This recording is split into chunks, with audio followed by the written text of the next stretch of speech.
ভাই শুনলাম এদিকে একটা সাধু বাবা আছে যে যার কাছে যে কোনো সমস্যা লই আইলি সব সমাধান করে দেয়, তার ঠিকানাটা দিবেন। ডাইনে গে বামে গে পশ্চিম বরাবর একটা চন্দ্রবিন্দু পাহাড় আছে, এই পাহাড় উপরে দেনে মুগ্ধ আছে, এনে গেলে সমাধান হবে।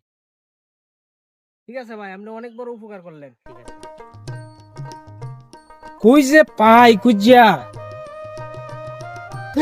এই তো ভাই আলছি বাবারে। আমার দয়াল বাবা কলা খাবা গাছ লাগাইয়া খা। বাবা, আমি একটা অনেক বড় সমস্যা লই আছি আপনার কাছে, আমার একটু সমাধান করে দিন। কি সমস্যা বচ্চ? তুই আমাকে ঘটনা খুলে বল, আমি অবশ্যই আমার কাছে আসছিস, আমি সমাধান দিব। বাবা, আমার ফেসবুক আইডি আছে, এটা ফলোয়ারও নাই ভিউ নাই, এটা কেমনে হয় আমার সমস্যার সমাধান করে দিন। তুই তো বহুত সমস্যা নিয়ে আমার কাছে আইসস, যেহেতু আইসস আমার কাছে কষ্ট করিয়া, আমি অবশ্যই তোর সমাধান দেব। তোর আমি তোর অবশ্যই বল, আমি আশীর্বাদে দিলাম তোর ফলোয়ার বাড়বো। সাধু বাবার জয় হোক, সাধু বাবার জয় হোক, সাধু বাবার জয় হোক।